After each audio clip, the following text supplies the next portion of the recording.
સહજાનંદ સ્વામી મહારાજની જય.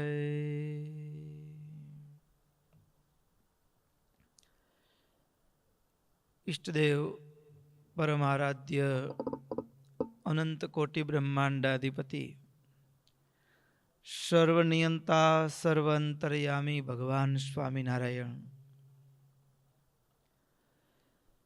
એમના દિવ્ય ચરણ કમળ સાનિધ્યમાં ચોતર પીટડાઈને બેઠેલા અનંત અનંત અક્ષર મુક્તો, એમની જ પાવન સન્નિધિ માત્ર ઉપસ્થિત પૂજ્યપાદ સંતો તેમજ કથાભિલાષી એવા બ્રહ્મની બાળ યુવાન વૃદ્ધ એવા સમસ્ત ભક્તો સર્વેને ભગવાન સ્વામિનારાયણની ભાવ સ્મૃતિ સહિત સાદર જય સ્વામિનારાયણ.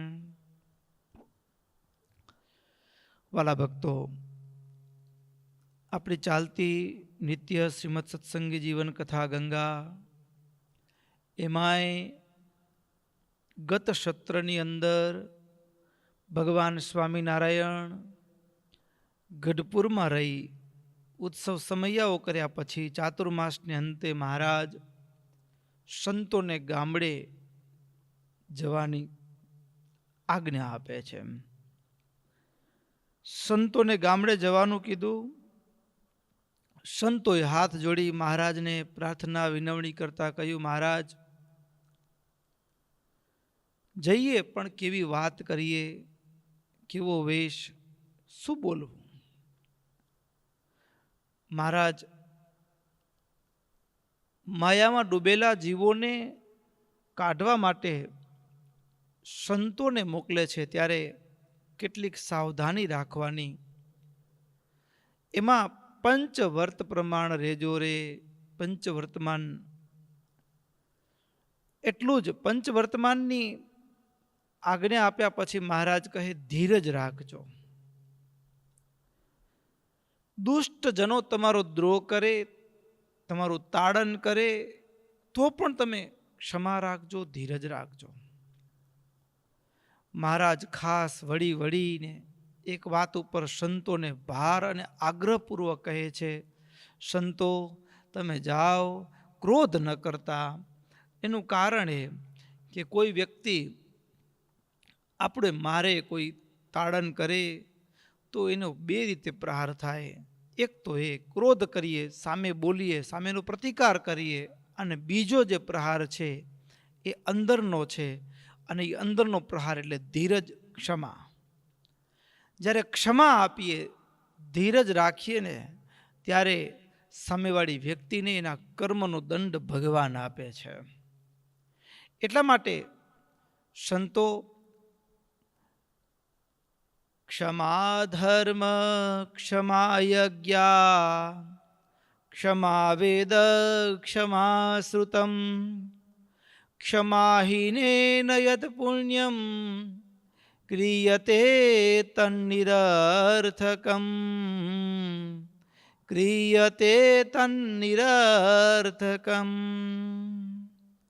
ક્ષમા છે એ જ ધર્મ છે, ક્ષમા છે યજ્ઞ છે, ક્ષમા એ જ સાચું વેદ અધ્યયન છે. ક્ષમા એ સર્વશાસ્ત્રનું શ્રવણ છે.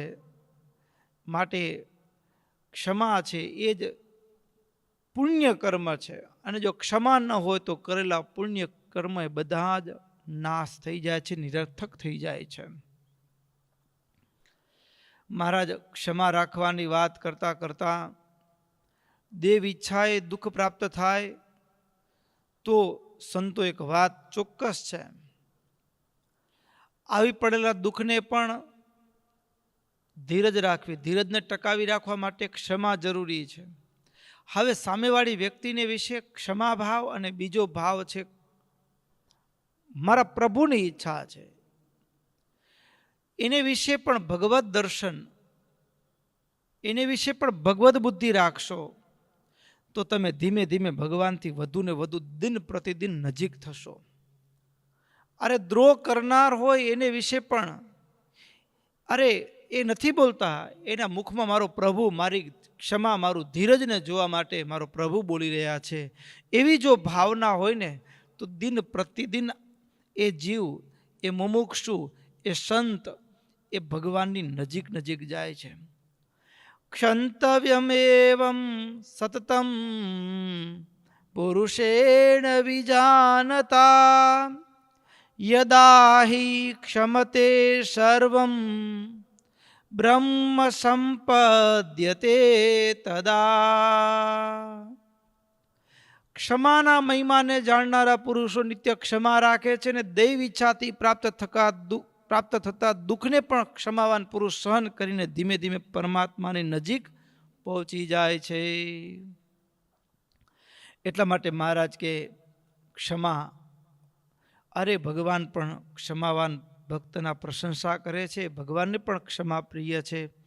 એટલા માટે હે સંતો, મારી આજ્ઞા છે, તમે જાઓ, ક્ષમાવંત સાધુશીલા બોધયંતો નિજાશ્રિતાન કૃષ્ણ ભક્તિમ સ્વસ્વ ધર્મા યુયમ ચરતે ભૂતલે. તમે પોતપોતાના ધર્મમાં રહ્યા થકા તમે ભૂમંડળ ઉપર વિચરણ કરવા લાગો, શરણાગત જીવોને ઉપદેશ આપજો.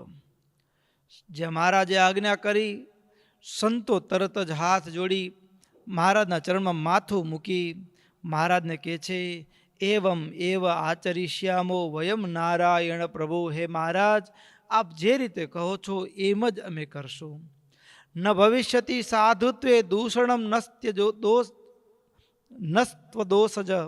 હે મહારાજ, તમે જે કીધું છે એ પ્રમાણે જ કરશું. એટલું નહીં, તમે જે આજ્ઞા કરી કે તમારી સાધુતાની અંદર ક્રોધાદિક દોષોનું દૂષણ ના લાગવું જોઈએ, દાગ ન લાગવો જોઈએ દોષનો, મહારાજ એ પણ અમે નહીં આવવા દઈએ. અરે સંતો ભક્તો મહારાજને કહે, મહારાજ મનસા વચસા વપુષા ચ હરે ભવત સ્મ વયમ ત્વદ્રુતેન પરાગતિ અસ્તિ નસ્તવ દર્શનમસ્તુ પુનસ્ત્વરિતમ. હે મહારાજ, મન કર્મ વચને સર્વ પ્રકારે અમે તમારા જ છીએ મહારાજ. આપના સિવાય અમારું કોઈ સ્થાન નથી આશ્રયનું.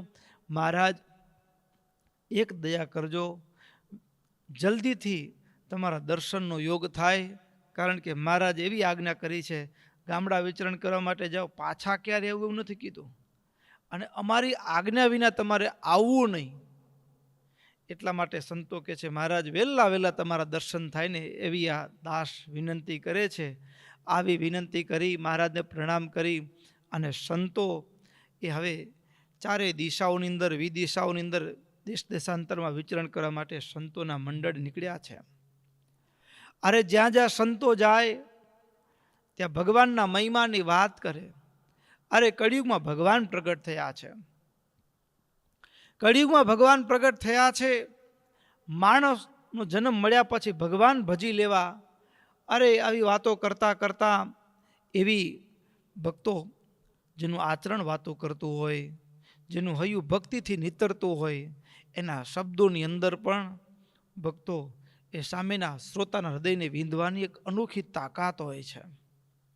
સંતો જ્યાં જ્યાં ગામડે જાય, એ ગામને પાદરમાં કોઈ મંદિર હોય કે ચોરો હોય ત્યાં સંતો ઉતારો કરે અને એમાંય સંતો પોતાની મસ્તીમાં ધૂન કીર્તન કરતા હોય, ગામવાસીઓ વગડેથી પાછા વળતા હોય, એને એમ થાય કે આ સાધુ આવા તો કોઈ દી જોયા નથી.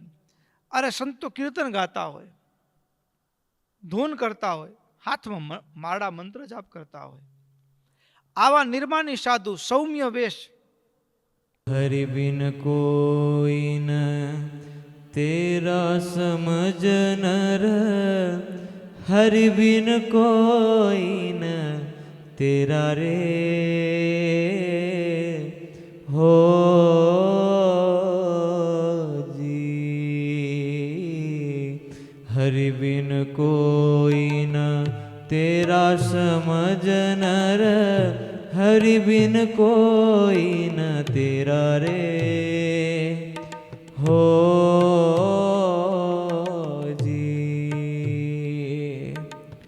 4 दिन की चांदनी बीते, 4 दिन की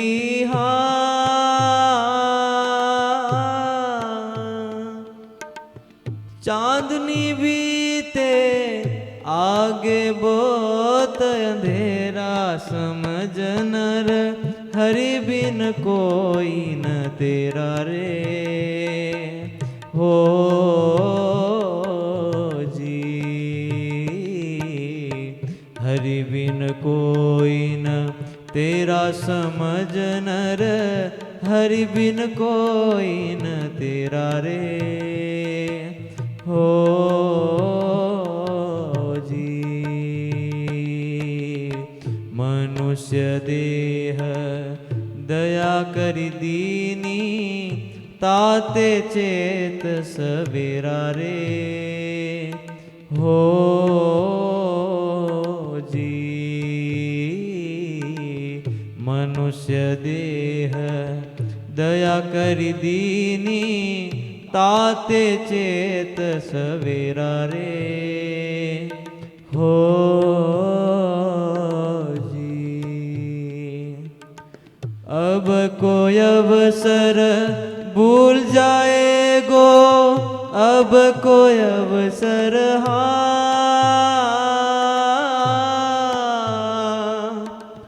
भूल जाएगो, सहेगो दुख गनेरा समझ नर, हरि बिन कोई न तेरा रे।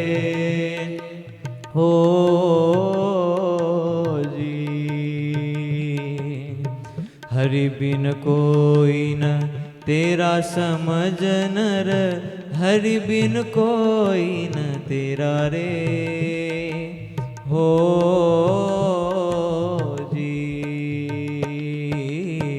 भरत खंड मध्य जन्म दियो है, जहाँ प्रभु प्रगट बसेरा रे। हो जी, भरत खंड मध्य जन्म दियो है, जहाँ प्रभु प्रगट बसेरा रे। हो जी, धर्म कुंवर को नाम रटन करी, धर्म कुंवर का हो।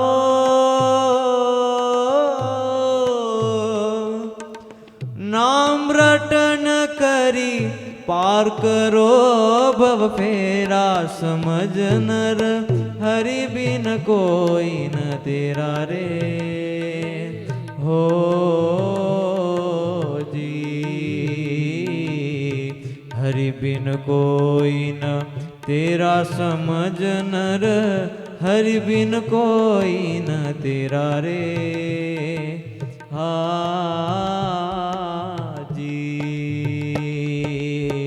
काम क्रोध मद लोभ मान तजी, हो संतन का चेरा रे।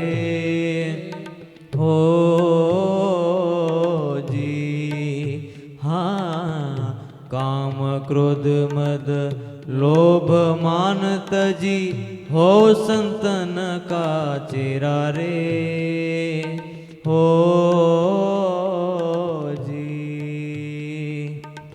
मुक्तानंद कहे माँ सुख पावे, मुक्तानंद कहे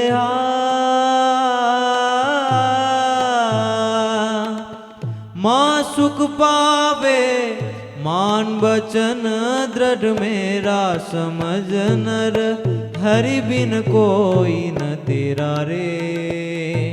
हो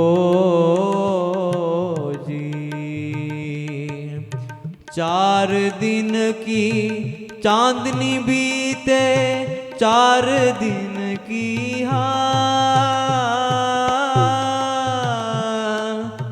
चांदनी बीते, आगे बहुत अंधेरा समझ नर, हरि बिन कोई न तेरा रे। हो जी, हाँ जी, हो जी। हरि बिन कोई न तेरा समझ नर, हरि बिन कोई न तेरा रे। ओ ચાર દિન કી ચાંદની બીતે આગે બોત અંધેરા રે. સંતો કીર્તન ગાતા ગાતા અરે શબ્દો પણ હૃદય સોસરા ઉતરી જાય. ભગવાન સિવાય કોણ સગું છે આ દુનિયામાં આપણું? ભગવાન સિવાય કોણ સગું છે આપણું? અરે આવો માણસનો જન્મ મળ્યો છે ભગવાનનું ભજન કરી લેવું. માનવ દેહથી અરે પારસમણીથી કાગડા ન ઉડાડાય, પારસમણીથી કાગડા ન ઉડાડાય, કુંદનની કોદાળીથી બોરડીના ભોથા ન ખોદાય. હા, એવી વાતો કરે. વાતો કરવામાં તો સંતોના શબ્દો આર પાર નીકળી જાય ને. શ્રોતા ગામના લોકો હોય, શહેરના લોકો હોય, જ્યાં જ્યાં ચાર રસ્તે ભેગા થયા હોય, સંતોની વાત સાંભળવામાં એવા તો મશગુલ થઈ જાય અને વાત હૃદય સોસરી નીકળી જાય. અરે વાત તો સાચી છે. વાત કરતા કરતા હરિભી ન કોઈ ન તેરા, સમજ નર હરિભી ન કોઈ ન તેરા. અરે જે કંઈ પણ કર્મ કરીએ છીએ, રાત દિવસ જેના માટે કર્મ કરીએ છીએ, એ શું મરવા ટાણે સાથે ચાલશે? નહીં ચાલે. જેના માટે રાત દિવસ મહેનત વેઠ કરીએ છીએ, શું એ આપણે કરેલા કર્મની અંદર ભાગ પડાવશે? પૂછી જુઓ વાલિયામાંથી વાલ્મીકી થયેલા ઋષિને. પ્રસંગો યાદ કરે, હૈયા સોસરા નીકળી જાય. વાત તો સાચી છે. જેના માટે આખી જિંદગી વેઠ કરીએ એ ક્યાં સુધી? ક્યાં સુધી અને ક્યાં સુધી આ વેઠ કરતા રહેશો? સંતોના શબ્દો હૃદયની આર પાર નીકળ્યા હોય. રાત્રે સુવા જાય ને, પથારીમાં પણ માથું મૂક્યું હોય પણ આંખ બંધ થાય, પણ હૃદયમાંથી જાણે ઝીણો ઝીણો સાદ સંભળાય. મુક્તાનંદ સ્વામીના શબ્દો, હરિબિન કોઈ ન તેરા સમજ નર, હરિબિન કોઈ ન તેરા રે હો જી. ચાર દિન કી ચાંદની બીતે, ચાર દિન કી હા ચાંદની બીતે આગે બોત અંધેરા, સમજ નર હરિબિન કોઈ ન તેરા રે ઓ જી. રાત્રે સોળ તાણીને સૂઈ જાય. અરે સોળ તાણીને સૂતા હો પણ શબ્દો જે મુક્તાનંદ સ્વામીના સાંભળ્યા હોય, સંતોના શબ્દો સાંભળ્યા હોય ને, એ હૃદયની આર પાર નીકળ્યા હોય. રાત્રે પણ એ શબ્દો એ ભીતરમાં ઘૂંટાતા હોય અને એવા ઘૂંટાય અને સવાર પડતા તો એ ગામ લોકો સંતો પાસે આવે, માથું મૂકે, મને તમારો શિષ્ય બનાવો, મને તમારો શિષ્ય બનાવો. અને માથું મૂકતાની સાથે શિષ્ય બનાવો. અને સંતો એને હાથમાં માળા આપે, કંઠમાં કંઠી ધારણ કરાવે, પંચ વર્તમાન ધારણ કરાવીને, અને દારૂ ન પીવો, ચોરી ન કરવી, માંસ ન ખાવું, વ્યભિચાર ન કરવો, વટલવું નહીં, વટલાવવું નહીં. સંતો મહારાજે આપેલા આ પંચ વર્તમાનના નિયમોથી એને અવગત કરી જીવન જીવવાની નવી જ દિશા બતાવે અને સમાજમાં એક અનોખી ક્રાંતિની શરૂઆત થઈ. સમાજની અંદર એક જાણે કે નવા યુગની શરૂઆત થઈ. અરે જે સંતોનો આશરો ગ્રહણ કરે, જે સંતોનો આશરો ગ્રહણ કરે, બનતું કેવું તો કે આશરો ગ્રહણ કર્યા પછી ભજન કરવા લાગે ને, ત્યારે ભજન કરતા ભક્તોના ભાવ ભગવાન પૂરા કરવા લાગ્યા છે. અરે કેટલાક તો ભજન કરતા હોય તો સમાધિની સ્થિતિ પ્રાપ્ત થઈ જાય, કેટલાક ભજન કરતા હોય તો એને વિવિધ ધામના દર્શન થાય. અરે જે ભજન કરનાર ભક્તો હોય ને મહારાજ અંતકાળે તેડવા આવે. ભજન કરનારા સંતોના વચને ભજન કરતા હોય, સંતોના વચને ભજન કરતા હોય ને, અરે ભગવાનને થાળ જમાડે તો મૂર્તિમાન ભગવાન થાળ ગ્રહણ કરે. આવા અનંત આશ્ચર્યો સર્જાવા લાગ્યા છે. આવી રીતે ભક્તો મહારાજ સંતોને ગામડે ગામડે, અરે દેશ દેશાંતરમાં વિચરણ કરતા સંતો એક જ વાતો કરે, મિલિત્વા યુથસો લોક તત્ર તત્ર પુરે પુરે, ગ્રામે ગ્રામે ચ રાજેન્દ્ર વાર્તાસ્તસ્યૈવ ચક્રિરે, વાર્તાસ્તસ્યૈવ ચક્રિરે. સંતો જે ગામડે જાય વાતો કરતા હશે, વાતો કેવી હશે? વાતો કેવી હશે એ કે જે પાળિયામાં જે જડ શુષ્ક હૃદયનો માણસ પણ એનું હૈયું પણ ભક્તિથી ભીંજાઈ જાય. એ કેવો હશે સત્સંગ? એક વખત શબ્દ કાને પડ્યો અને આમૂલ પરિવર્તન થઈ જાય. અરે જિંદગીમાં કરેલા તમામ કુકર્મો એ સાધુના એક શબ્દે એ જિંદગી ન્યોછાવર કરી દે, તમામ કુકર્મોનો ત્યાગ કરી દે. કેવો સત્સંગ હશે? ભક્તો, ઉપલેટાના વેરોભાઈ એ સમયના એક નંબરના ભરાડી માણસ કહેવાય. હા, જે જ્યાં નજર પડે ત્યાં વસ્તુ જોટો મારીને લઈ લે, આવી એની વૃત્તિ હતી. પણ નથુભાઈ બારૈ અને ત્યાં સંતો આવેલા, સત્સંગ વાર્તા થતી હતી. અને એવા સમયે ત્યાં બજારમાંથી પસાર થવાનું થયું. બજારમાંથી પસાર થવાનું થયું અને એમાં એ કથાના શબ્દો શેરીમાંથી સાંભળ્યા ને તે થયું કે આવી કથા કોણ કરે છે? ડેલીમાં પ્રવેશ કર્યો. અરે કેટલાક ક્ષત્રિય ભક્તો કથા સાંભળી રહ્યા હતા. એને થયું કે આ ક્યાં આવ્યા આટાણે કજાત, હવે તો ધીંગાણું થશે. એને તરત જ બધા એના હાથ મ્યાનમાં પડેલી તલવાર તરફ પહોંચી ગયા. સંતોએ હાથના ઈશારા માત્રથી સૌને છાના કરતા કીધું કાંઈ વાંધો નહીં, રહેવા દો. અને ત્યાં બોલાવ્યા, આગળ આવો, આવો બેસો. આગળ આવ્યા, બેઠા અને સંતોના મુખ થકી વાત સાંભળી. સભા પૂરી થઈ. બધા તો ઘરે જતા રહ્યા, પણ એ વેરાભાઈ બેઠા રહ્યા, સંતોના ચરણમાં માથું મૂક્યું. એક જ પ્રથમ વખતનો સત્સંગ, માથું ચરણમાં મૂકે અને એ તમામ પોતાની આદત સુધા, ચોરી કરવાની આદતો સહિતનું, લૂંટફાટ કરવાની આદતો સહિતનું તમામ કુટેવો એ સાધુના ચરણમાં મૂકે. અને ભક્તો કેવા સત્સંગી થાય. ઇતિહાસ એની સાહક પૂરે છે કે વેરાભાઈ અને એક વખત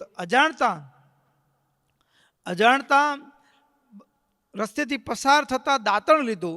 અને દાંતણ લીધું પછી ખબર પડી કે મારા પ્રભુની આજ્ઞા નથી કે કોઈને પૂછ્યા, ધણીને પૂછ્યા વિના કોઈ વસ્તુ લેવી નહીં. પણ વળતો વિચાર્યો કે રસ્તા ઉપર છે, એનો કોણ માલિક હોય? પણ કોણ માલિક છે એનો મતલબ કે હું ક્યાં માલિક છું? મારે લેવાનો ક્યાં અધિકાર છે? આ વિચાર આવતા દોડીને જે બાવળનું દાંતણ હતું, જે ખેડૂત હતા ને એની રસ્તામાં બહાર, એના ખેતરથી બહાર જે બાવળ હતો, કદાવર બાવળિયો હતો, એ ખેડૂત પાસે જઈને કીધું, ભાઈ સાહેબ મને માફ કરી દો. શું પણ માફી? તો કે પેલા બાવળમાંથી મેં દાંતણ લીધું, તમને પૂછે. અરે પણ એ છે જ ક્યાં અમારો? જાઓ, માફી આપી, જાઓ જાઓ. ત્યારે શાંતિ વળી. અરે અજાણતા પણ જો દાંતણ લેવાઈ જાય તો પણ વસવસો થાય. કેવા એ સંસ્કારો એના જીવનમાં પ્રાણમાં રેડ્યા હશે. ભક્તો, જ્યાં જ્યાં સંતો, અરે મહારાજ, સંતો અને મહારાજ વિચરણ કરે છે. એક કેવા એક ભદ્ર સમાજ, એક ઉત્તમ રાષ્ટ્રનો એક પાયો સંતો નાખી રહ્યા છે. કેવા એક સુસંસ્કૃત સંસ્કારનું ઘડતર એ સમાજની અંદર કેવી રીતે કરી રહ્યા છે. ભક્તો, સૌરાષ્ટ્રમાં મહુવા, અને એ મહુવા પ્રદેશમાં મોણપર નામનું ગામ. પ્રસંગ અદ્ભુત છે. અને આ પ્રસંગ ભક્તો બન્યું કેવું, આ મોણપર ગામના શાર્દુલ નામે ભગત, આ શાર્દુલ ગામના ગામધણી અને પણ ભક્તો વખત જ્યારે ઉત્સવ થાય ને ત્યારે અવારનવાર જૂનાગઢ ગઢડા સમયમાં જતા હોય. સત્સંગ દ્રઢ થયેલો, થોડો હૈયામાં પાકો થયેલો. હવે એમાં એમ કરતા મહારાજ એક દિવસ ગામથી પસાર થયા એટલે શાર્દુલને એમ થયું કે મારે ગામ મારા પ્રભુ આવતા હોય, સ્વામિનારાયણ ભગવાન આવતા હોય તો મારે એની પધરામણી કરાવી. એટલે શાર્દુલ ગામની ભાગોળેથી મહારાજને આગ્રહ કરીને લઈ ગયો, મહારાજ તમે મારે ઘેર પધારો. મહારાજ એને ઘેર તો પધાર્યા. મહારાજ ઘેર પધાર્યા પછી જટ નીકળવાની તૈયારી કરે. મહારાજ કે અમારે જવું છે. શાર્દુલ કે મહારાજ તમને ભૂખ્યા જવા ન દો, મારે ત્યાં તમે થાળ જમો તો જ જવા દઉં. મહારાજ કે ના, અમે તમારે ત્યાં જમશું નહીં. એટલે શાર્દુલ મહારાજને કે મહારાજ તમે જમશો નહીં તે હું તમારું સત્સંગી નથી, તે મારે તે તમે ન જમો. મહારાજ કે શાર્દુલ સાચું કહું, અમે જમીએ અમે જમીએ પણ અમે ક્યું એમ કરીએ તો. અરે મહારાજ, તમારા માટે તો જીવન કુરબાન છે, તમે ક્યું એમ કરશો? મહારાજ કેમ નહીં, અમને વચન આપો, અમને વચન આપો કે અમે કહીએ એમ કરો તો તમારા ઘેર અમે જમીએ. જુઓ તો ખરા ભક્તો, મહારાજ કેવા ભક્તોનું ઘડતર કરે છે. શાર્દુલ ભગત કે મહારાજ મંજૂર છે, તમે જેમ કહેશો એમ. મહારાજ ઢોલિયા ઉપર બેઠા, નીચે શાર્દુલ ભગત બેઠા. મહારાજ કે શાર્દુલ,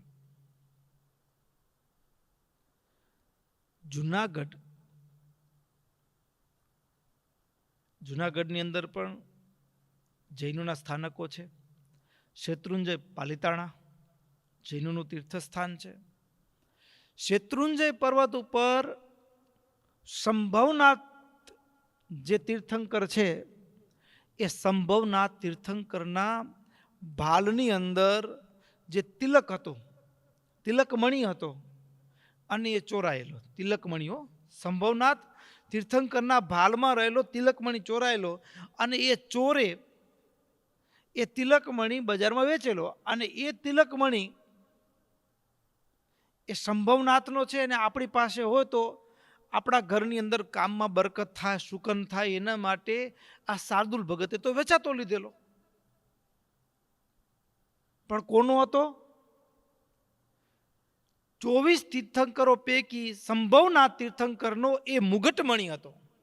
ભાલમાં જે મણી અને મણી જડેલો એ મણી, અને એ ચોરી કરવા માટે એ જે મણી બહુ કિંમતી, ભાગ્યે જ મળે. જેમ કોહિનૂર હીરાની પેઠે એ એવો મણી ભાગ્યે જ પ્રાપ્ત થાય એવો મણી. અને એ ચોરી કરનારે હવે એમને તો નીકળે નહીં. તો એ ચોરી કરનાર એ લલાટમાં છિદ્ર કરી અને બળજબરીથી કાઢેલો, અને ચોરને એનો પરચો પણ મળેલો કે જ્યારે કાઢ્યો ને ત્યારે સંભવનાથના કપાળમાં લોહીના દાગ દેખાયેલા. આવો તિલકમણી ચોરી કરેલો, અને એ મણી ઉપર પણ તિલકના દાગ હતા. અને એ તિલકમણી એટલે તરત જ સાધુએ કીધું, પ્રભુ એ તો હવે મેં વેચાતો લીધો છે.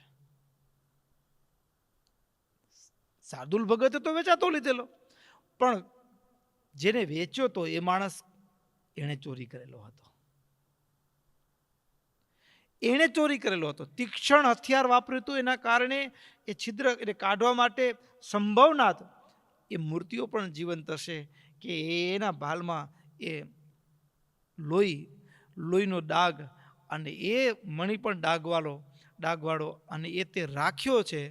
ચોરાયેલું કે લૂંટાયેલું દ્રવ્ય અમારા સત્સંગીના ઘરમાં હોવું જોઈએ નહીં. મહારાજ, આ તો બહુ કિંમતી છે, વેચાતો લીધો છે, અને સુકનવંતો છે. મહારાજ ગયા, આ હાલ્યા, અમે જમશું નહીં. જુઓ તો ખરા, જેને દુનિયામાં કોઈ જાણતું નથી, કોઈને ખબર નથી ક્યાં છે. એ ફરિયાદો થઈ છે, તપાસ થાય છે, પણ કોઈને ખબર નથી ક્યાં છે એ મણી. પણ મહારાજ જુઓ તો ખરા, સત્સંગના કેવા સંસ્કારો, કેવું ઘડતર. મહારાજ કે નહીં. પણ હવે પાછું શાર્દુલ કે મહારાજ, આ તો પાછું આપવા જશું તો હવે એ લોકો તો એમ નહીં સાંભળે કે આ આણે ચોરી નથી કરી, એ તો મને સૂળીએ ચડાવશે. શું કરવું? મહારાજ કે પાછો આપવાનો છે. તો મહારાજ કે સાંભળો, જુઓ, તમે મણી આપવા અંગ્રેજ સાહેબને મળજો. અંગ્રેજ સાહેબને મળજો, અને મહુવામાં મિલ સાહેબ કરીને એક અંગ્રેજ અધિકારી છે, એને મળજો. એને મળીને આ મણી આપજો. અને મહુવા ગયા મળવા માટે, તો એમ કરતાં સાંજ પડી ગયેલી. મણી બતાવ્યો, દીવાના અંજવાળે મિલ સાહેબે મણી જોયો, અને મિલ સાહેબ પાસે ફરિયાદ આવેલી મણી ચોરાયાની. એટલે મિલ સાહેબે જોયું તો એ જ મણી, અને લોહીનો ડાઘ પણ ખરો, એ જ મણી જોયો. એટલે પૂછ્યું કે કેવી રીતે તારી પાસે આવ્યો? તો કે રાખો બસ, બીજી વાત નહીં. તો કે એમ નહીં, વિસ્તારથી વાત કર. તો કે આવું અડધું અડધું કેમ બોલે છે? ત્યારે શાર્દુલ ભગતે વિસ્તારથી વાત કરતા કીધું કે વાત એવી છે મિલ સાહેબ કે મારા ગુરુ, મારા ઈષ્ટદેવ, મારા પ્રભુ મારા ઘરે બેઠા છે અને આ મણી ચોરે ચોરેલો અને ચોર પાસેથી બજારમાંથી મેં વેચાતો ખરીદેલો. મને એમ કે આ મણી કિંમતી છે, સુકનવંતો મેં મારા ઘરમાં રાખ્યો, પણ મારા ગુરુ, મારા ઈષ્ટદેવ, મારા પ્રભુ એ મારા ઘરે આવ્યા છે. મેં આ મણી મારી પાસે છે, આ દુનિયામાં કોઈને ખબર નથી, પણ મારા ગુરુ એમ કીધું કે તારા ઘરમાં આ મણી છે એ કાઢ, એ પાછો આપી આવ તો હું થાળ જમીશ. તરત જ મિલ સાહેબને એમ થયું કે તો તારા ભગવાન છે એ સર્વજ્ઞ છે. કેવી રીતે જાણી ગયા એ કે તારી પાસે મણી છે? એમ કેવી રીતે જાણી ગયા? તારી પાસે છે કેવી રીતે જાણી ગયા? એનો મતલબ કે તારા ભગવાન એ દિલના ઘાટ પણ જાણી શકે છે. મારે એના દર્શન કરવા છે, મારે એના દર્શન કરવા છે, મારે એના દર્શન કરવા છે. અરે મહારાજના દર્શન માટે આવ્યા મિલ સાહેબો, મહારાજના દર્શન માટે આવ્યા. ઘરે લઈ આવ્યો શાર્દુલ. મિલ સાહેબ ઘરે આવ્યા ને એટલે મહારાજે પૂછ્યું કે શાર્દુલને શું સજા કરશો? શાર્દુલને શું સજા કરશો? ત્યારે મીર સાહેબ હાથ જોડીને એટલું બોલ્યા કે જો માલ પકડાત, અમે પકડ્યો હોત તો એને ફાંસી ચડત, પણ તમે એને સજામાંથી ઉગારી લીધા. હવે એની બધી સજા માફ, ઉલટાનું સામેથી ઇનામ આપશું. અમે એને ઇનામ આપશું. અરે પૂછ્યા વિના નાની સોય જેટલી વસ્તુએ એ અમારો ભગત ન લીએ. ચોરીની વસ્તુ તો ક્યાંથી રખાય? ભક્તો કેવા સંસ્કાર! અરે પેલા લોયા ગામના ભગત, જન્મ કદાચ ગમે તે કુળમાં હોય, અરે લોકદ્રષ્ટિએ લોકમાં જે નીચલી જ્ઞાતિ ગણાતી હોય એવા કુળમાં જન્મ, અને એમાં દુષ્કાળ પડ્યો. દુષ્કાળમાં ખાવાના ફાંફા પડે. દુષ્કાળને પાર કરવા માટે ક્યાંક પેટીયું રડવા માટે, ક્યાંક રોટલો કમાવા માટે એમ કરતાં સુરત જઈ રહ્યા હતા. રસ્તામાં સોનાનો ચરુ જોયો, તોડો જોયો, પણ પતિ પત્ની કેવો સત્સંગ એના હૃદયમાં ઘૂંટાયો હશે કે એ જ્યારે જઈ રહ્યા છે ઘેલા ભગત, અને રસ્તામાં જતા આગળ પોતે છે, પાછળ પત્ની ચાલે છે. હવે એનું મન રસ્તામાં કોઈ શેઠિયો સાવકાર રસ્તેથી પસાર થયો હશે અને એનો એ ખરી ગયેલો તોડો, પણ ગેલા ભગતને એમ થયું કે મને તો સંતોનો યોગ છે, એટલા માટે મારું મન તો પારકી વસ્તુ આપણાથી લેવાય નહીં, નહીતર એવા કેટલા દુષ્કાળ પાર થઈ જાય એટલું સોનું હતું, પણ એના ઉપર ધૂળ વાળી દીધી. મારું મન ન બગડ્યું, પણ પાછળ જો મારી પત્નીનું મન બગડશે ને તો મારા ભગવાનની આજ્ઞા લોપાશે.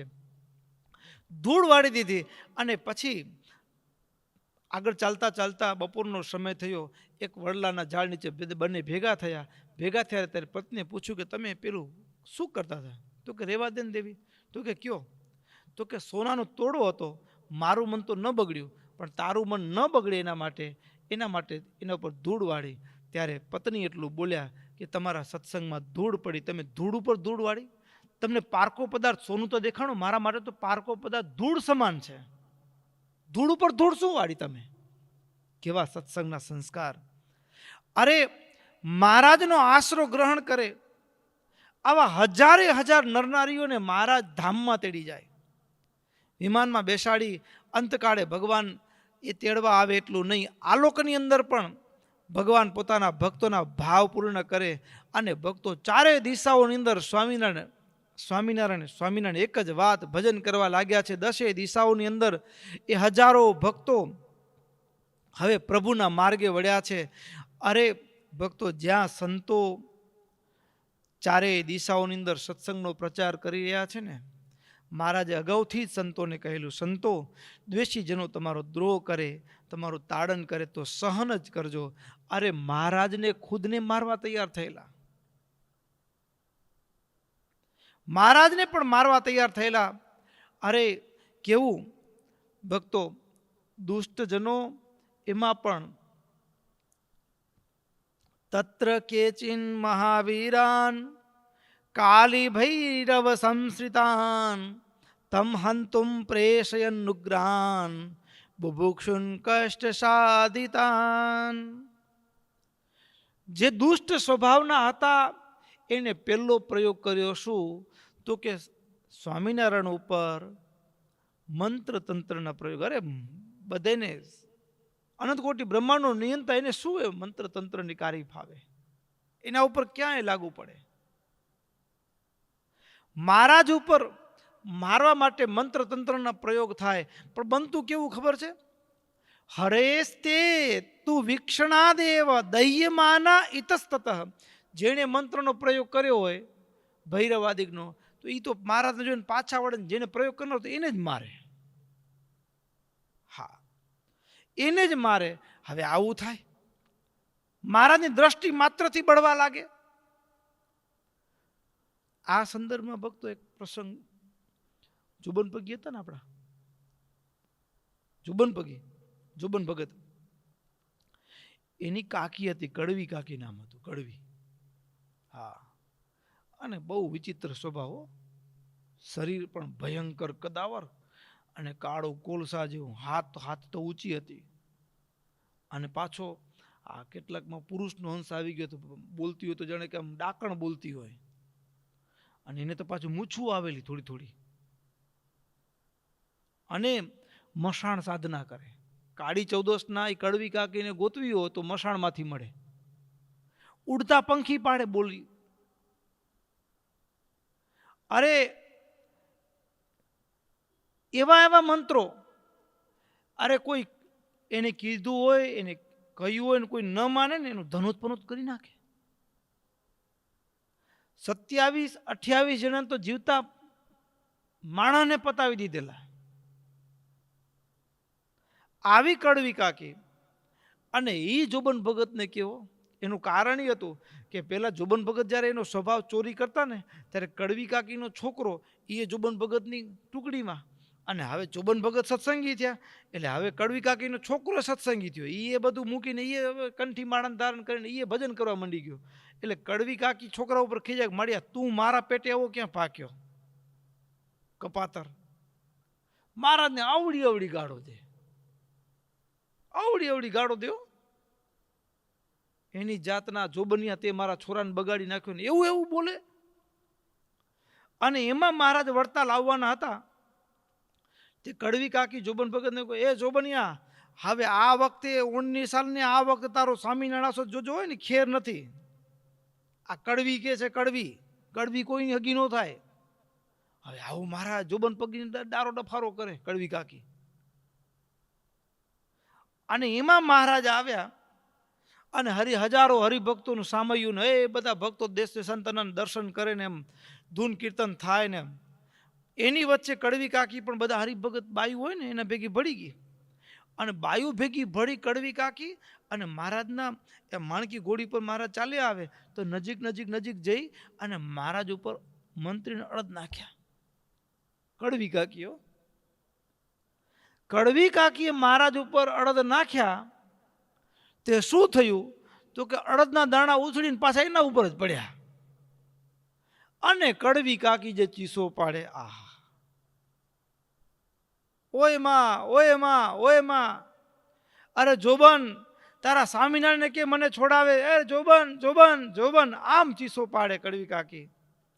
જોબન ભગતે મહારાજને પ્રાર્થના કરી અને મહારાજે કડવી સામે દ્રષ્ટિ કરી, ત્યારે કડવીનો જીવ હેઠો બેઠો, ત્યારે શાંતિ થઈ. અરે કેટલા પ્રયોગો થાય. અને એમાં તો ભક્તો સંતોને મારી નાખવાના મહારાજ ઉપર પ્રયોગો થાય.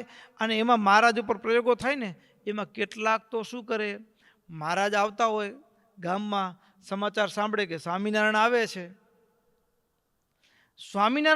આવા સમાચાર સાંભળે ને તો તરત જ ગામના દ્વેષી લોકો મારવા માટે તૈયાર થઈ ગયા હોય. સ્વામિનારાયણ આવે છે, આજ તો બતાવી દેવું છે, ફરીવાર આપણા ગામમાં પગ ન મૂકે. દ્વેષીઓ હથિયાર લઈ અને તૈયારી કરી અને મહારાજ ગામને સમાચાર મળે મહારાજને કે મહારાજ આ ગામમાં તો બધા મારવા તૈયાર. મહારાજ કે આપણે એ જ ગામમાં જ જવું છે. એ જ ગામમાંથી લીંબડીમાંથી પસાર થવાનો પ્રસંગ આવ્યો અને આવી રીતે દેશી લોકો મારવાની તૈયારી કરેલી. અગાઉથી મહારાજને ભક્તો સમાચાર પહોંચાડે મહારાજ આજે કંઈક આ લોકો દ્વેષીઓએ કાવતરું ઘડ્યું છે. મહારાજ કે કાંઈ વાંધો નહીં, ભલે કાવતરું ઘડ્યું. અને પછી મહારાજ બજારમાંથી નીકળ્યા ને જ્યાં નજીક આવે ને બધા ત્યાં આમ તૈયારી કરેલી કે હું મારો મારો બોલું એટલે બધા મહારાજ ઉપર કાંટા ને કાંકરા ને પથરા ને ફેંકવાના અને કેટલાકના હાથમાં તલવાર તૂટી પડવાનું નક્કી કરેલું. ત્યાં એક જણા સાથ કર્યો મારો, પણ હાથ ઊંચા થાય ને ત્યાં તો પથ્થરની પેટે હજળ થઈ ગયા બધા. હો, તલવાર એમની એમ રહી ગઈ, પથ્થર એમના એમ રહી ગયા, કોઈકના હાથ ઊંચા, કોઈકના નીચા, કોઈક નીચે પથ્થરો લેવા માટે નમતો નહીં, કોઈક એમનું હજળ રહી ગયો આખે આખા. મહારાજ એક બજારમાંથી પસાર થઈ ગામને પેલે પાર નીકળી ગયા, સજ્જડ પથ્થર જેવા. ઘણો સમય વીત્યા પછી પાછા આમ મૂળ સ્થિતિમાં આવ્યા. પછી ઓલું કે એલા તું કાં ના માર્યો? તો કે ખબર નહીં, મારો હાથ એમને હજળ થઈ ગયો તો. તે તું કાં ના માર્યું? મને કહે મારું એમ જ હતું. લે,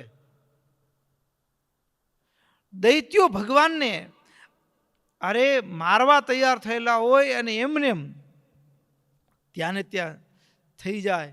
અરે કેટલાક જોતા જ રહે. અહીં કરીને લખ્યું માયયા મોહિતાસ્તેપી હરેરદ્ભુત કર્મણઃ પશ્યંતોપી ન તમ સેકુર હંતુમ ગચ્છંતમ આગ્રત.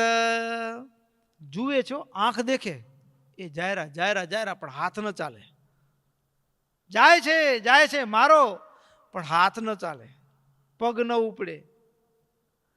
આમ મહારાજ પસાર થઈ જાય અને આવી રીતે એવા એવા મૂઢપણાને પામેલા હોય એનાથી પણ ડર્યા વિના ચારેય દિશાઓની અંદર ખુદ ભગવાન પોતે પણ મહારાજ પોતે પણ ભક્તો આપણા માટે ભૂમંડળ ઉપર વિચરણ કરે અને વિચરણ કરતા આ દૈત્ય સ્વભાવના કોઈકને ભક્તો આમ તો એવું છે આપણે તો કેટલો સુગમ કાળ પ્રાપ્ત થયો છે.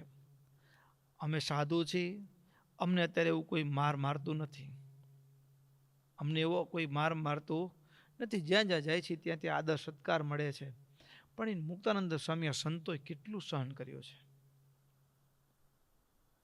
હવે આપણે માર સહન નથી કરવાનો.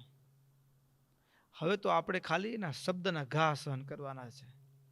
200 વર્ષનો ઇતિહાસ છે. તે દિવસે વિરોધ થતો ને આજે થાય છે. સમજ્યા ને? એટલે એનાથી દુઃખી થવાય નહીં, એનાથી દુઃખી ન થવાય. પણ ભક્તો એ જે સંતોની ક્ષમાશીલતા, સંતોની દયાળુતા, એનાથી સમાજમાં ક્રાંતિ ગજબ આવતી હતી. હો, જે મારનારા હોય ને મારનારા હોય એમાં બનતું કેવું ખબર છે? એ મારવા આવ્યા હોય પણ ગામમાં દેખાય, પરચો જ દેખાય, પ્રસંગ રીતસર દેખાય. વંશોચ્છેદશ્ચ કે સાંચિત આઢ્યાનામ ચ ધનક્ષય. સંતોને મારવા આવ્યા હોય અને નિર્વંશ થઈ ગયા હોય. વિજ્ઞાનંદ સ્વામી સંતોનું મંડળ લઈને બાંધણી ગામ, સાડીની બાંધણી નહીં હો, બાંધણી નામનું ગામ, અને એ ગામને પાદર ત્યાં ઉતારો કરેલો. એક પાટીદાર ભાવુક હતા અને એને સંતોને લઈ ગયા. પણ એક બીજો પટેલિયો હતો અને એને કોઈકે ચડચડામણીમાં આવી ગયેલો એટલે ઉગ્ર બનીને સંતોને માથે ધૂળ નાખીને ગામમાંથી હાંકી કાઢ્યા. ગામમાંથી જે ગામમાંથી હાંકી કાઢ્યા ને એ જ ગામમાં પાછા સાધુ ત્રીજે વર્ષે પાછા ફરતા ફરતા ગયા. એ જ ગામમાં પહોંચી ગયા. એ જ ગામમાં પહોંચ્યા ને તો બિચાર ગામની ઓટલે બેઠા હશે, નજર કરી આ તો એ જ સાધુ લાગે છે. એ સામી આવો આવો આવો, સામે થયો અમારા ગામમાં આવો, સાધુરામ અમારા ગામમાં આવો. સંતો વિચાર કરે આવું કેમ? 2-3 વર્ષ પહેલા તો આપણે આવ્યા હતા ત્યારે આ જ ગામમાંથી માર્ગ રેતી કાકરીને આવી રીતે ધૂળ નાખીને આપણે ગામથી હાંકી કાઢ્યા હતા. આવું કેમ? સામેથી કેમ બોલાવે છે? તે સંતો ગામના ચોરે બેસી, જે ગામના ચોરેથી હાંકી કાઢ્યા હતા 3 વર્ષ પછી સામેથી બોલાવ્યા સંતો, સામેથી ચોરે બેસી હાથમાં સિતાર ને સારંગી લઈને ધૂન કીર્તન ચાલુ કરીને બધા ડોલે, બધા ધૂનમાં મશગુલ. એટલે પછી વિજ્ઞાનાનંદ સ્વામીએ પૂછ્યું કે તમારામાં તો ગજબ પરિવર્તન આવ્યું. તો કે સ્વામી આવે જ ને. તે શું થયું? તો કે 3 વર્ષ પેલા ભાઈ નહોતા? તો કે હા. કયા ભાઈ? તો કે તમારા ઉપર ધૂળ નાખી હતી ને એમ. હા, તો શું થયું? તો કે ગયા. એ ગયા. અરે સ્વામી, એ ગયા એમ નહીં, કમોતે મર્યા. એનો પરિવાર પણ મૃત્યુ પામ્યો. તે દિવસથી અમે ગામના બધા ભેગા મળી નક્કી કર્યું, સાધુનું અપમાન ન કરવું, વંશોચ્છેદશ્ચ, વંશનું નિકંદન થઈ ગયું. કોઈકના કહેવામાં આવી જનારા હતા અને એ પછી સંતોનો દ્રોહ કરનારા હતા, અને તો એના વંશના વંશ ખતમ થઈ ગયા. ભક્તો, અત્યારે પણ નામઠામ તો લેવાનો અધિકાર નથી આપણને, પણ એક વાત ચોક્કસ છે, આજે પણ જે દ્રોહ કરનારા છે ને, જે વગર વાકે વિના પ્રયોજને કોઈકના રાગ દ્વેષથી પ્રેરાઈ, ઈર્ષ્યા અહંકારથી પ્રેરાઈ અને જે કોઈ પણ સાધુને બદનામ કરવાનું ષડયંત્ર કરનારા હોય છે ને, એને ઈશ્વર માફ નથી કરતા હો. એ વાત હકીકત છે. હા, ઘણી વખત કથાના કેટલાક ભાગોને ક્યાંકથી કાઢીને ક્યાંક જોડીને વગોવણું કરવા માટે જે કર્મ કરનારા હોય એના 2, 5, 7 વર્ષ કે એની આગળની પેઢી જોઈએ ને ત્યારે ખબર પડે. એટલા માટે વંશોચ્છેદશ્ચ કે સાંચિત, કોઈક ધનાઢ્ય હોય, પૈસાવાળો હોય અને એ પછી એની ધન સંપત્તિનો દુરુપયોગ સંતોને વિદ્રોહ કરવા માટે વપરાણો હોય ને, આ તો ધનક્ષય, ધનનો નાશ થઈ જાય. અરે કેટલાક રાજાઓ હતા, ગામધણીઓ હતા, આસી તદ્રોહિણામ રાજ્યામ રાજ્ય ભ્રંશશ્ચ ભિક્ષુતા, એના રાજના રાજ ચાલ્યા ગયા. અદ્ભુત પ્રસંગ, અદ્ભુતાનંદ સ્વામીની વાતોમાં સ્વામી પોતાનો સ્વાનુભવનો પ્રસંગ લખ્યો છે, પોતાના ઉપર વીતી અને એ જ પ્રસંગ લખ્યો છે. ભદામ, નર્મદાના કિનારાનું ભદામ ગામ, અને ત્યાં ગણેશજી કરીને ગામનો પટેલ, ગામનો મુખી, અને ગામનો મુખી અને અદ્ભુતાનંદ સ્વામી નર્મદા ઓળંગી અને દસમના જમવાનું તું મળ્યું, એકાદશીનો ઉપવાસ, અને બારસના એ નર્મદાના કિનારે ભદામ ગામના પાદરમાં સ્વામી આવીને બેઠા. નદીને કિનારે સ્નાન કરીને પૂજાપાઠ કરતા હતા. તે ગામમાંથી કોઈ માણસ આવ્યો, પટેલ, એને થયું કે સાધુ સારા છે, એટલે પૂછ્યું કે સાધુરામ, કંઈ અમારું ગ્રસ્થનો સ્વીકારશો? એટલે અદ્ભુતાનંદ સ્વામી 2 દિવસના ભૂખ્યા હતા, એટલે કીધું કે કામ કરો, તમને જો ઈચ્છા હોય તો એકાદ મુઠ્ઠી ખીચડી લઈ આવો. એટલે પટેલ દોડતા ગયા. હવે દોડતા ઘરે જઈ ખીચડીની દાળ લઈ આવ્યા, નાનકડી હાંડલી લઈ આવ્યા, અને પછી સ્વામીને આપી. એટલે સ્વામીએ એ નર્મદાના જળમાં પોતાના વસ્ત્રથી પાણી ગાળી અને દાળ ધોઈ અને 3 પાણા રાખી, આજુબાજુ થોડા લાકડા ભેગા કરીને ચૂલો પ્રગટાવીને ખીચડી ચડવા મૂકી. ખીચડી ચડવા મૂકી એટલામાં ગામના એક મહાત્માજી સાધુના સ્વાંગમાં હતા, અને એને ખબર પડી કે આ ગામમાં સ્વામિનારાયણના સાધુ આવશે તો એ તો વ્યસન મુક્તિ કરાવશે, અને પછી આ ગામમાંથી કોઈ આપણને હવે બોલાવાય તૈયાર થશે નહીં. જે મારા બધા શિષ્યો છે એ બધા શિષ્યો ત્યાં ચાલ્યા જશે. એટલે કોઈ પણ રીતે સ્વામિનારાયણના સાધુને આ ગામમાંથી હાંકી કાઢી કે ફરીવાર આ ગામમાં પગ ન મૂકે. બરાબરનો પાઠ ભણાવો છે આજ તો. હવે આવી ગણતરી કરીને સવારનો સમય હતો, હજી સૂર્ય ઉગતો હતો, અને એવા સમયે પહોંચી ગયા ગણેશજી પાસે, ગામના ગામધણી પાસે. ગામના ગામધણી પાસે પહોંચી ગયા અને ગામધણી પાસે જઈને કીધું, રાજન દેખાય છે સૂર્ય? તો કે હા ઉગે છે. તો કે તમને સૂર્ય ઉગતો દેખાય છે, પણ બાપુ મને સૂર્ય આથમતો દેખાય છે. એટલે તરત જ ગણેશજીએ કીધું કે ગુરુ મહારાજ આવું કામ બોલો છો? તો કે ન બોલું, તારો કણકો ખાઉં છું તો તારું હિત થાય એવું મારું ફરજ કે નહીં? તો કે એ તો ખરું, તમારું ભલાઈને ખાતર કહું છું, બાકી મારે તો શું. આ સૂરજ તમને ઉગતો દેખાય છે, પણ મને આ રાજનો આથમતો સૂર્ય દેખાય છે. અરે શું છે, બોલતો ખરો. ત્યાં આંગળી ચીધી નર્મદાનો કિનારો, અને ગણેશનું ઘર એવી રીતે બરાબર નર્મદાના કિનારે કે ત્યાંથી નર્મદાનો સીધો પ્રવાહ દેખાય. ત્યાં જ મેલ દેખાય છે. હા, કોઈ સાધુ છે? સાધુ નથી, એ તારા રાજનો કાર્ડ છે. શું વાત કર? સાધુ? અરે બાપુ સાચું કહું તો હજી તમે ભાગ્યશાળી છો. આ ગામનો અનાજનો કણકો એના પેટમાં ગયો નથી, પણ જો અનાજ એના પેટમાં ગયું તો આ ગામનું પતન શરૂ. આ તો વર્ષોથી તમારો અન્નનો કણકો ખાવ છું, એટલે મારું તો કહેવાની ફરજ બને. અમે તો કઈ છૂટ્યા, બાકી તો નિર્ણય તમારે કરવાનો હોય. આવી રીતે એવી રીતે ઉશ્કેર્યા, એવી રીતે. અને ગણેશજી તરત જ સાદ કરીને 2 સિપાહીઓને બોલાવ્યા. 2 સિપાહીઓ દોડતા આવ્યા. 2 સિપાહી દોડતા આવ્યા, આજ્ઞા કરી પેલા સાધુને મારીને હાંકી કાઢો. હવે 2 સિપાહી જ્યાં સંતો પાસે પહોંચે ત્યાં જોયું તો સાધુ અદ્ભુતાનંદ સ્વામી હાથમાં માળા લઈ ભગવાનની પૂજા કરતા હતા, મંત્ર જાપ કરતા હતા. આ બાજુ ખીચડી ચડતી હતી.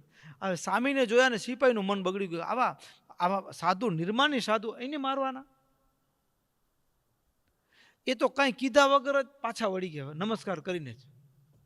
સ્વામીને નમસ્કાર કરીને પાછા વળી ગયા. પણ પેલા ભાઈ હજી ત્યાંથી ગયા નતા હોય કે આને કાઢ્યા સિવાય તો આપણે જવું નહીં. જે 2 પાછા વળ્યા ને એટલે તરત જ કીધું, જોયું બાપુ, એની માયાજાળ જોઈ?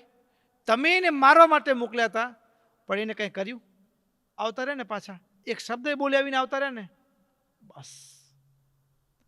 અને ખીજાયેલા ગણેશજીએ બીજા 4 સિપાહીઓને મોકલી અને મારીને કાઢવાનું ફરમાન કર્યું.